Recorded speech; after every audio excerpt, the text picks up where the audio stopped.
In 2011, I worked as a mailman in Atlanta, Georgia. I hated being a mailman for the most part. Driving around to neighborhood after neighborhood and putting people's mail in their mailboxes was honestly a huge pain, and it doesn't help that my shifts were about 6 hours a day. But I couldn't really complain, as getting a job in my area was pretty difficult. However, the part that really made me feel uneasy about this job was because of a certain house that I had to deliver to once a week. Every time I would deliver to this house, there would always be the same guy watching me while sitting in his yard chair on his porch. His name was Gerald, and I know that because it had his name on the packages I delivered to him.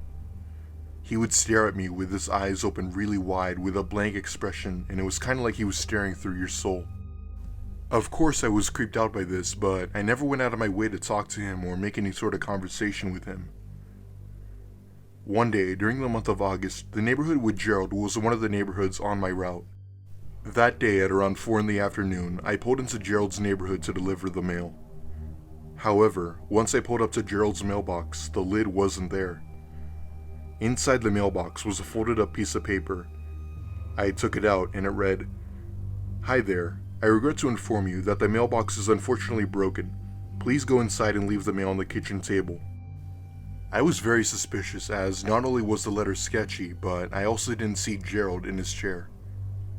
I wanted to leave, but I couldn't, as our policy says that we must deliver the mail to the person no matter what. So I cautiously got out of the mail van and got Gerald's mail and walked over to his front door. There was no doorbell, so I knocked. Just then, someone said on the other side to come in. Alarms immediately started going off in my head, and I had this sudden urge to turn back and drive away, but I didn't want to risk getting in trouble or losing my job. I opened the door and was greeted to a foul smell coming from somewhere in the house. I was calling out Gerald's name, but there was no response. All the lights on in the house were dark, and all of the windows had blinds. However, I looked down the hall and saw a light on in the room. I figured that it must have been the kitchen, so I walked down the hall and turned to the kitchen. There was a table with 4 chairs around it, and in each of the chairs were 4 men with masks on, one of them being Gerald.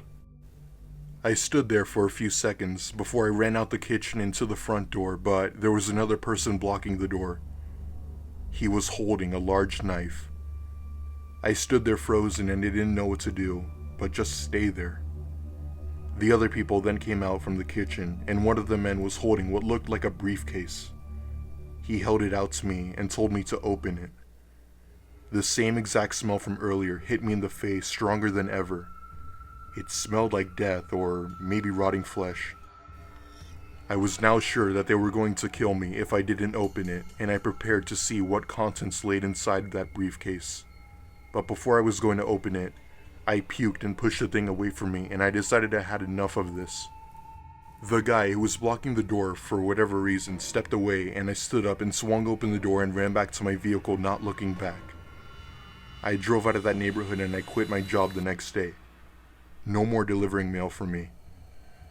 Till this day, I still have no idea as to what their intentions were, and I still don't know what contents were inside that briefcase.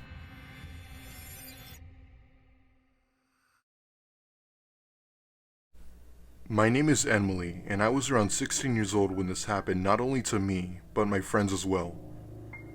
I've always been the type of girl who would always be out and about with friends. Almost every week I would be doing something with friends no matter what. Whether it would be going to the mall, going to the movies, or going out to eat, I would never be by myself whatsoever. One day, I had 2 of my friends over at my house who we'll call Melissa and Jamie.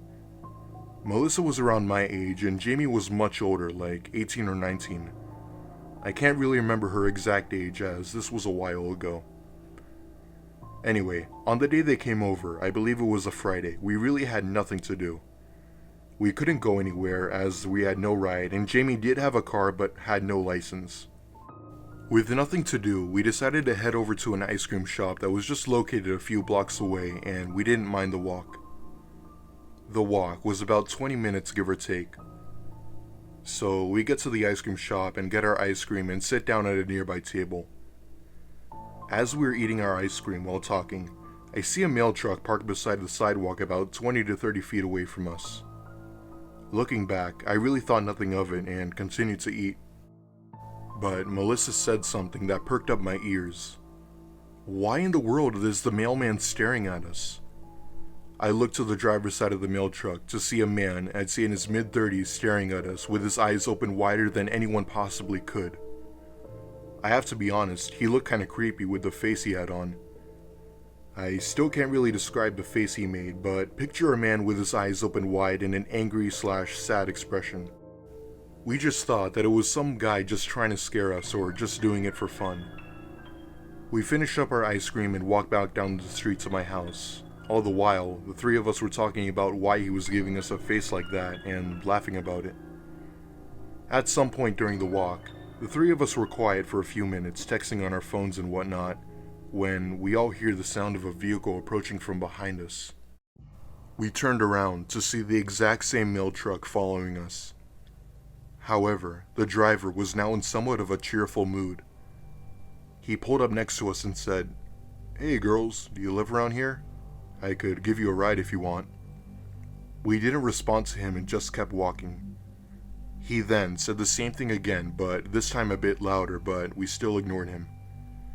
Just then, we immediately saw another car coming and the mail truck immediately sped down the road. Jamie recommended that we should hurry up and that something wasn't right. Within 5 minutes, we all made it back to my house and spent the rest of the day there. About a week or so went by, and I already got past the incident with the mailman until a few days later. One day, I was eating breakfast at the kitchen table while my mom was watching the local news. I really paid no attention to it, as I really don't care for the news. However, at one point, I turned to the TV and heard something on the news that nearly made me pass out. There was a story about a guy who stole a mail truck and pretended to be a mailman. They showed a picture of the man, and I couldn't believe it. It was the exact same man who we encountered the other day. He acted like he was the mailman and to lure children and teens, just like me, to try to kidnap them. Unfortunately, they said something that I still sometimes cry about till this day. He had gotten a hold of a 7-year-old girl, and she was missing for days. They eventually found the girl, dead. Her body was dumped into a wooded area about 10 miles from where I lived. I still feel bad and horrible for that little girl. This is to the mailman who tried to lure us in and killed that innocent young girl. I hope you get what you deserve and rot in hell, you sick, twisted demon.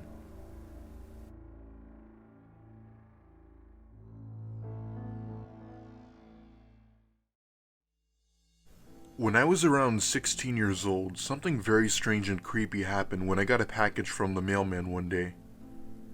My name is Joseph, and I've always been the type of kid who people would call a nerd, as I'm obsessed with video games and a huge anime freak. Anyway, on December 12th, my birthday finally came, and my parents had bought me a very nice computer for my room. You could imagine how happy I was. I would play games on it and pretty much enjoy myself.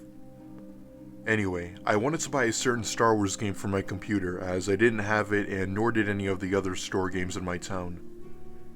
Since they weren't in any stores in my area, I looked on eBay, and fortunately for me, there was one game left for the price of $5, and so I bought it almost immediately. $5 seemed too good to be true, but it was a very old game, so I figured that was the reason why it was so cheap. Days went by, and my package still hadn't come yet, and I was getting a bit impatient, but still kept my cool. About a week or so later, I was outside my front yard washing my parents' car when I saw the mail truck pull up in front of our mailbox and the mailman started to put things in. He then left within a minute, and I excitedly pulled out the mail and found my package with my name on it.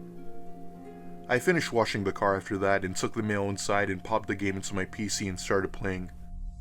About 10 minutes went by and my mom came into my room and showed me something that I wasn't expecting. She had a white envelope in her hand and she said that I forgot to take this when I brought the mail in. I took it from her and all it said on the envelope was my name written in big bold letters.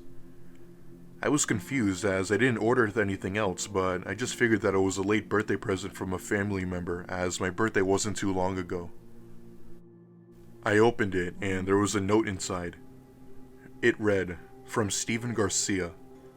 Just to be clear, Steven Garcia is the name of the mailman who delivers the mail to my house. I really didn't know what to think, so I put the note down but noticed something else in the envelope. It was a small little bag with something inside it. When I saw what it was, I was a bit confused. I still have no idea what it was, but it looked like some sort of light green powder. Out of curiosity, I emptied the contents into my hand and started looking at it, trying to figure out what it was. I decided that it was probably nothing and immediately put it back into the bag. Almost immediately, my hand started to turn bright red, and I mean bright red, and on top of that, the skin on my hand began to get itchy, but every time I scratched it, my skin would peel off. I went to my mom freaking out, and so did she. This wasn't normal at all, and so my mom took me to the hospital and we explained it. They, thank God, made it go away. However, the doctors still have no idea as to what chemical or substance it was. Steven, our mailman, stopped coming and got a new mailman. There is something till this day that gives me chills, though. The doctor said that it was a good thing that we immediately went to the hospital, because if we hadn't, chances are that I would have been dead, as whatever that substance was extremely toxic. I'm just glad I'm okay.